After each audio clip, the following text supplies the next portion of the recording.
Okay. Hi there. It is Saturday, September 13th, and it's 8 p.m. here on the East Coast. I'm T. Waldron, and my cat Pumpkin is sitting over there, and she's not joining us for some reason. I think I fed her earlier, and she's napping now. So I hope you're having a great day or evening wherever you are. Today we're going to talk about change, and we're finishing our week up about change. And I'm using the Rewired by Dr. Joe Dispenza series as a framework. Oh, hey there, Kevin. Nice to see ya. And the first week we talked about the form of the brain and like the different functions of the different parts of your brain. And now we're going to talk about how our brain and our chemistry leads to changes. And some of you may have already lived this. If you've made major changes in your life, you can probably really relate to a lot of the stuff that's happening. I did do a lot of changes, but I didn't necessarily know how the biomechanics and stuff like that worked. So it's pretty interesting finding out there's chemistry behind a lot of these changes that we make. Cheers to you. Hey, Gina. Nice to see you again. Okay. So what has changed? So Dr. Joe talks about the biomedical model in this second episode of Rewired. It's on Gaia, and you can get like a free membership for 7 days, or I think it's $13.99 for a month. And you can, watch you can binge watch all the other episodes. It's pretty good. It's actually an amazing documentary because he has great graphics and then explains everything in a lot more detail. But these are just my notes. So and he says at his retreats that it's good if you can re-explain stuff. That means you're actually learning it. So this is helping me get this stuff down into my into my mind. So thank you for bearing with this. So what he says, we can learn to change in two basic ways. We're not going to just change if things are sort of neutral. He says that we're going to change more often in the state of pain and suffering because we have to, or in the state of joy and inspiration. And who wouldn't rather change in the state of joy and inspiration, right? Hi there, Chris. Thanks for tuning in. And by the way, thank you so much for our moderator, Imran Hossain. He is a YouTube SEO specialist, and he's terrific. So if you need YouTube SEO optimization, he's your guy. His content, his contact will be in the description. Yeah, thank you. Oh, thanks so much. I appreciate the subscription, Chris. Okay, so our thoughts create our life. And he says, at one point he says either 90 or 95% of our thoughts are the same as yesterday. Or no, I think he said 90% are the same as yesterday, and 95% are subconscious. So we don't even realize we're thinking these thoughts because they're just so repetitive. Hey, Toxic, good evening. Love to you, bro. That's right, it is all in love. How we think, how we act, and how we feel is our personality, which creates our personal reality. Now, Dr. Joe has said that many times, and I agree with that. And then he quoted Hebb's law, which says, nerve cells that fire together wire together. So that makes a lot of sense, because the more we do something, the more it becomes hardwired in our brain. Oh, here comes Pumpkin. I think she wants to be, she didn't realize I was going live at this time of night, so she's not used to that. Come on over. Everybody's waiting for you. Okay, come on, jump. Go ahead. Jump over. Okay. So there she is. Okay, let's get you in the frame. Hold on. We just have to do a little reorganization here. Bear with me for a sec. Okay, good job, Pumpkin. I'm glad you decided to join us. Okay, here we go. Okay. All right, good. Thanks for coming in. I appreciate it. Okay. So, yeah, so when we start doing things repeatedly, it becomes part of our neural network. It becomes part of our hardwiring, and things may become habits. We don't even think about it sometimes. Like, you get up probably and you have the same morning routine. You get up, you get out of bed, you brush your teeth, you do whatever you're gonna do, you get dressed, you go to work, go to school, whatever you're doing. You're not even really functional. Like I know before coffee, I'm barely functional, but you're not even thinking about this stuff, and it's a habit, right? Hi, Rice. Doing great. Thanks for asking. How are you doing? Yeah, so we have automatic habits, beliefs, and perceptions that become hardwired like a predictable computer. They're part of who we are. And I think he's the age of like 35. So by 35, stuff is kind of cooked, unless we change. Hey B, welcome back. Thanks for asking. I'm much better now that Pumpkin's here. Thanks for joining me, Pumpkin. I appreciate it. So yeah, by 35, if we're not thinking about what we're doing, that's who we are, is sort of just automatic. We're on autopilot. Did you ever get in the car and go somewhere and you arrive and you're like, how did I even get here? That's all autopilot, right? Yes, and praise to God too, Rice. That's good. Yeah, the other cat is resting on her cat tree, overlooking this. Thanks for asking, though. So, as long as we don't change, he says, our past is equal to our future, which totally makes sense. Because if we keep doing the same things kind of on autopilot, nothing's going to change, and our past, we're just going to keep going on that same trajectory, right? But by realizing, okay, maybe I do want to change, and that's what the topic is today, is change. Then we're not going to change if we don't make a conscious effort to change. And he says there's a habit loop, which is a trigger that goes like, okay, our alarm goes off, we wake up, we brush our teeth, that triggers the alarm. The routine is get up and brush your teeth, and then the reward is you have nice fresh breath, and then another trigger comes along. And you just keep going on this loop of habit loop. So you just keep doing your habits over and over, and you don't really think about it. When we recall past events, our emotions are tied to the events. So, sometimes there could be a traumatic event in our past, right? Somebody that maybe did something when we were younger or kids. And a lot of times, and I did this for the longest time, I was looking to the past and giving my power away and saying, oh, well, I'm shy because I had a whatever childhood, or I'm this because of that. And it's something that maybe happened 10, 20, 30 years ago, and you're giving your power away to that still to this day for nothing, just to have like an excuse. So that was really interesting. Yeah, Rice, let me see. Yeah, I'm glad you think it's interesting. There is Fractal. Hold on, I'll do a quick shot of Fractal just so you guys can see her. See her up there on her little cat tree? Fractal, say hi. She's chilling. She's all right. Okay. Anyway, thanks for being here, Pumpkin. I really appreciate you being in the live. Okay. So a lot of times we're on like autopilot, and then we're also blaming the past, blaming somebody in the past, something in the past, and we're giving our power away by saying, oh, I'm this way because of that. Then, yeah, I guess we're not to blame, but also we're at the mercy of that memory or that feeling or that situation. And should that really own us? Should that really define us? What do you think? Have you ever done that?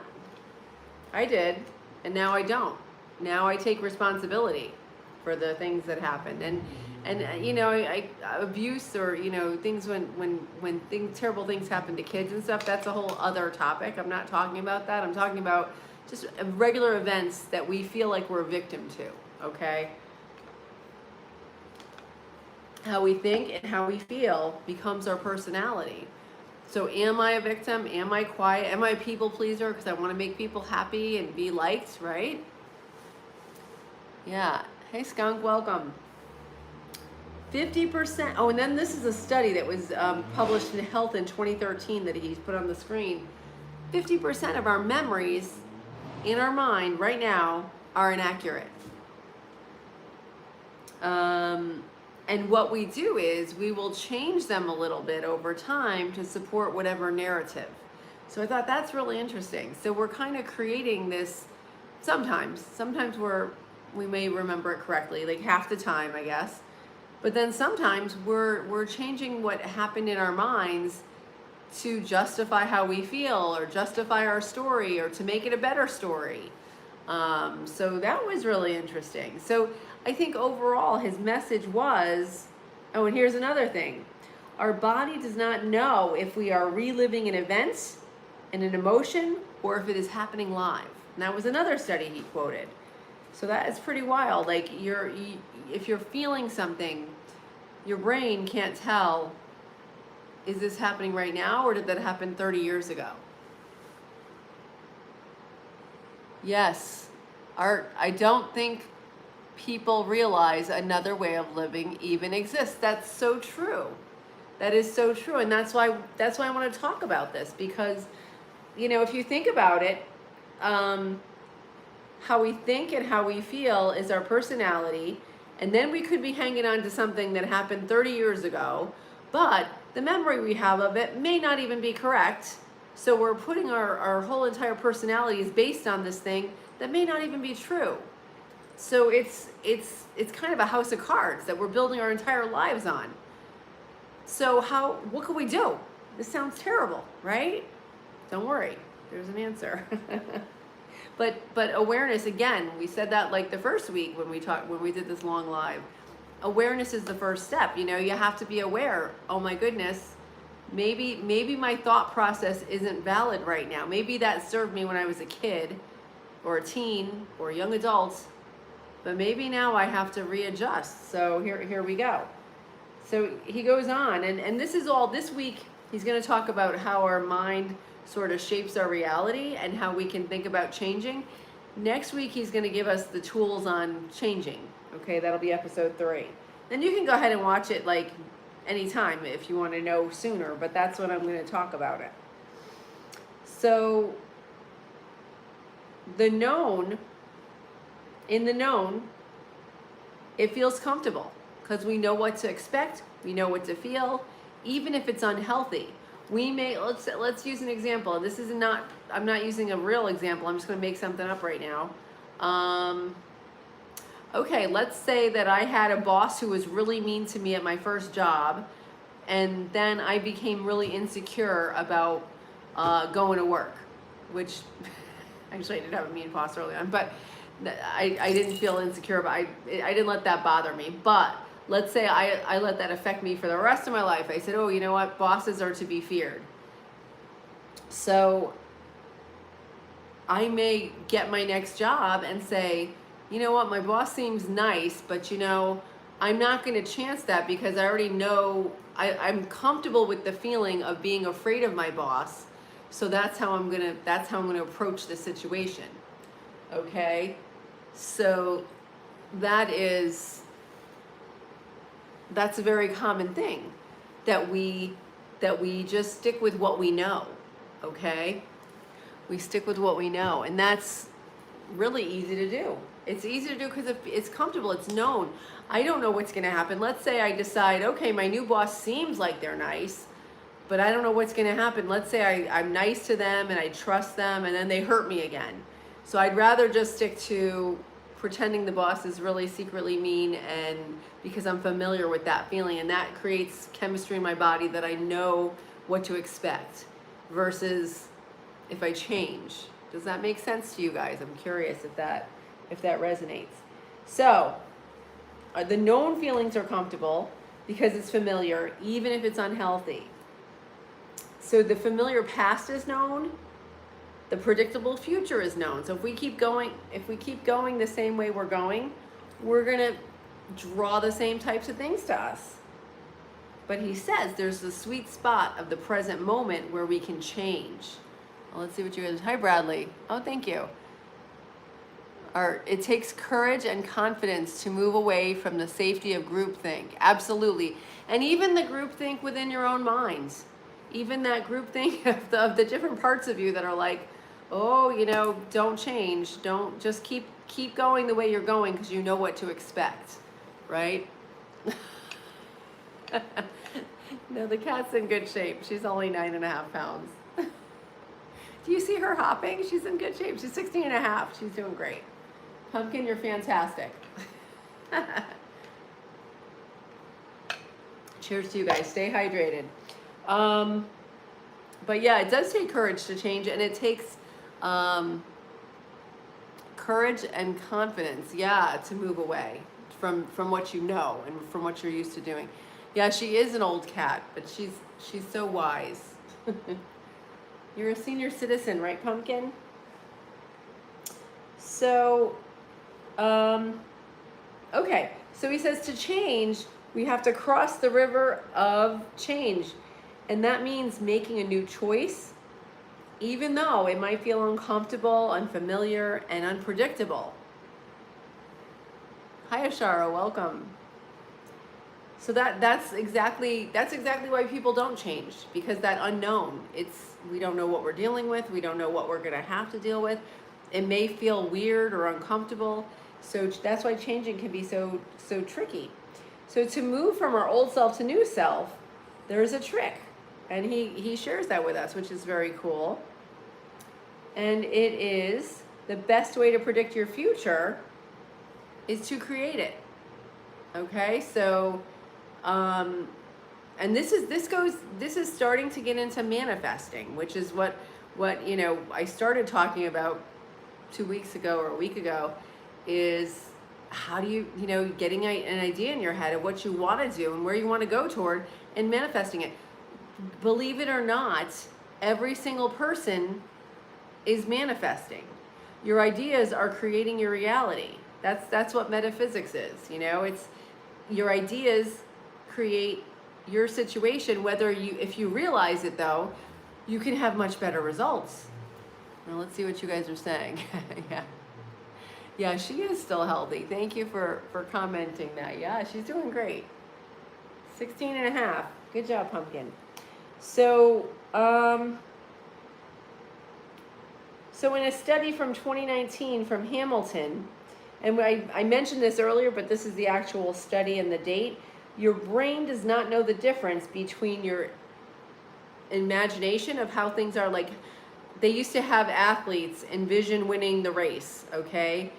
So your brain doesn't know between if you just imagine it and with good imagination and intent, and it's not just like let it pop in your head. Like, you have to really feel the feeling of it happening, okay?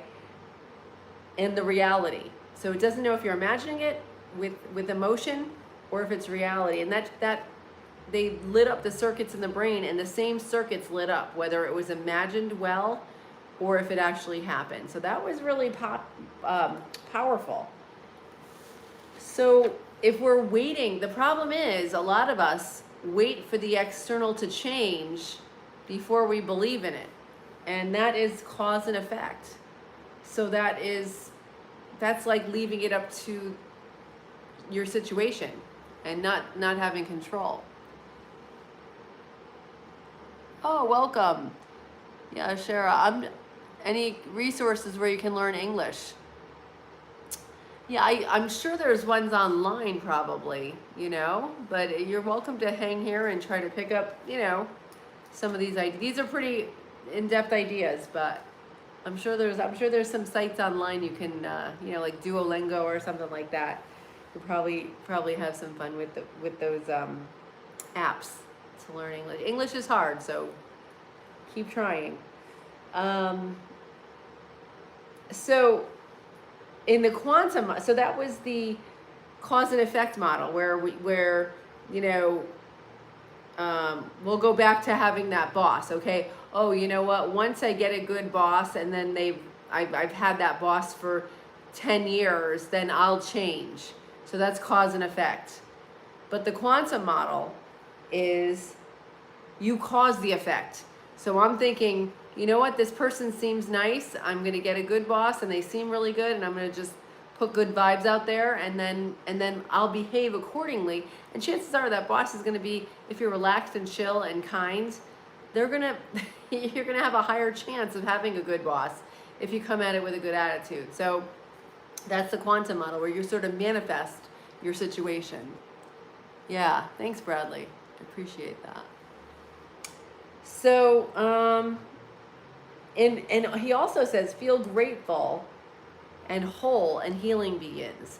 So we did a lot of stuff with healing at that meditation retreat, where we were actually, meditating with people, and sending energy and feeling love and feeling very whole and peaceful. And you could feel the energy in the room. It was really powerful. And as I mentioned before, they actually set up random number generators in the room, in the four corners of the room, not while we were there, but at one of the other retreats, and they did a scientific study. Now, random number generator will be a 0 or a 1, and it comes out about 50% of the time, it'll be 0, 50% of the time-ish, it'll be 1.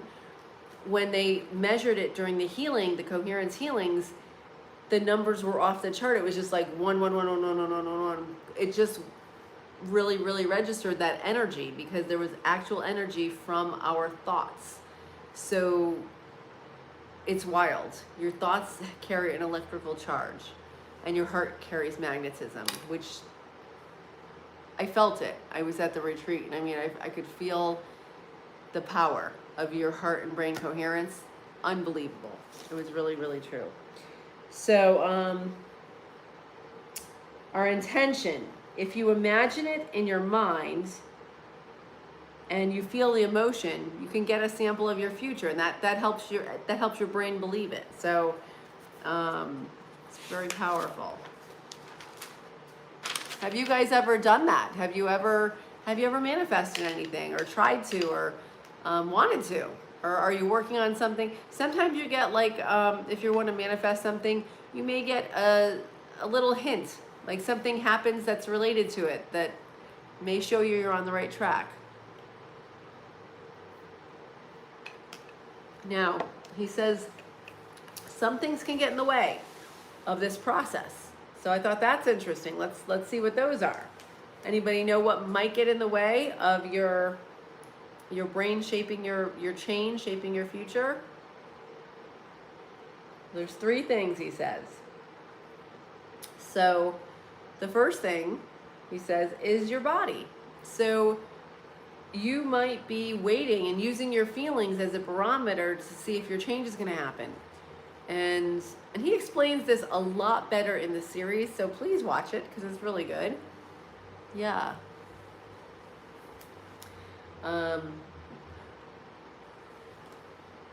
Well, Ashera, I'm from America, so I've been speaking English since I was a kid, so that's an unfair advantage. But yeah, you definitely you can practice, and it's good to sometimes watch like a TV show or a movie. That can make it more fun once you get into a certain level. But I wish you luck on your English journey. But our body can get in the way of us learning how to change ourselves. And by using our feelings as a barometer, rather than having the faith and taking the action, we're waiting to feel different, and that can get in the way. The second thing is the environment. So we may want to just stay the same, so we don't want to start right now.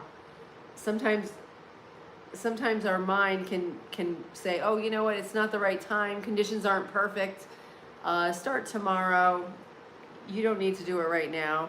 So we can get comfortable and complacent. And then the third thing is time. Sometimes time, we will tell ourselves, I don't have enough time to do this. This is going to take too much time away from my other things. And that allows us to shrink into mediocrity. So we want to keep going, we want to keep changing. Well, I mean, I want to keep changing. I want to keep getting better. And you don't have to. You can do whatever you like. But I feel like we have such power within us, and We can sort of phone it in and go on autopilot, and most people do, and I did for years because I didn't know any better. Art made a good point. If you don't know you're in autopilot, you think this is just the way life is, and there's no other way to be. But once you know there's another way to be, then it's up to you to decide what to do with it, what to do with its opportunity. Yeah, you're welcome.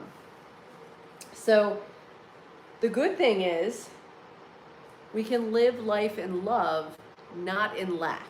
And that's where our true power is. By going within, by learning the power of our self, of our soul, we can do this stuff. We have limitless power. You are unlimited. You are limitless. You are infinite.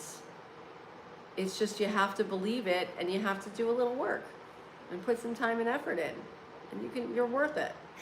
Now, another way we can do it is metacognition. So we sort of step back and notice our thoughts and notice our actions and say, how am I doing? Kind of assess yourself. And once we do that, he says, and I love this part, you're no longer just that program that we talked about. You're no longer just a computer going in autopilot. You are taking control of your life. You're taking control of your destiny. So that is such power.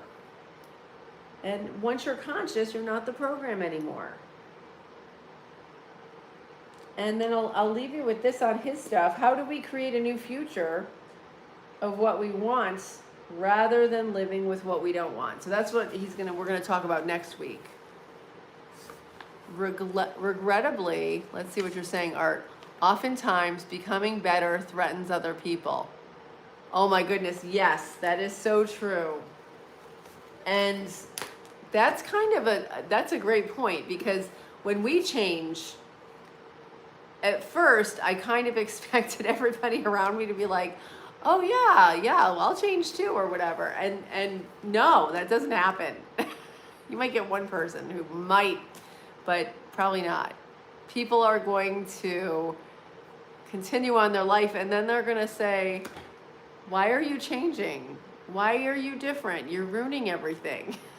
Possibly. Because they're used to having you a certain way. And because I was a people pleaser and, I tried to help people as much as possible, and insecure and all kinds of stuff that was not putting myself first, people like that when I was that way. And then I started putting myself first and being stronger and advocating for myself. And many people did not like that. So that's a great point. Thank you for pointing that out. Very good. So I'm going to leave you with a quote here. So today I went to a law of attraction seminar with Esther Hicks. She has written many books with her husband Jerry and some by herself. And she gives an example here. And this is about change.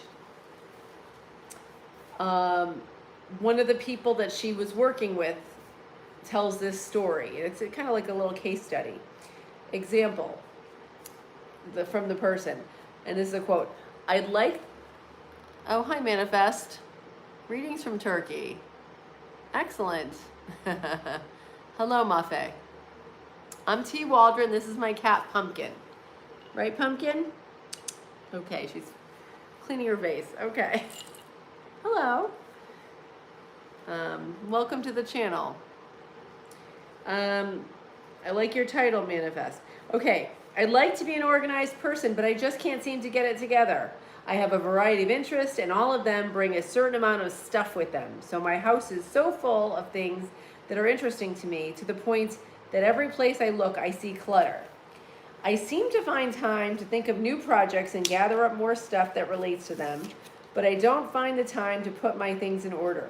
I spend a great deal of time just looking for things, and occasionally I set aside a day with the intention of getting it all cleaned up and organized, but I get bogged down almost as soon as I begin because it just feels so overwhelming to clean up. I know that I should throw most of it away, but I can't bring myself to do that for fear as soon as I release it, I'll need it or want it for some reason. So I just keep gathering, and I'm buried in my stuff. I can't delegate these organizational tasks to anyone else because no one else knows what's important to me. And if someone else were to organize it, I wouldn't know where things are. I know I need to clean up this mess and get myself organized, but I feel paralyzed. So what do I do? So does that sound familiar to anybody? That's how I used to be. Oh, sure, Ezra. Welcome. Yeah. So she responds, this is a good opportunity to point out that the effect of the law of attraction has upon you in whatever your current situation is. You look around at the clutter, which causes you to feel overwhelmed, and because you feel overwhelmed, you're incapable of doing anything about the clutter. So perhaps now you can recognize your work right now is not to deal with the mess, for you have already acknowledged you are paralyzed and cannot deal with it. You have to first find a way of improving your emotional states. And once you're feeling better emotionally, you'll find a way of bringing the physical things into organization. In other words, you have to deal with the disorganization in your mind first, and then you can deal with your outward manifestations of it.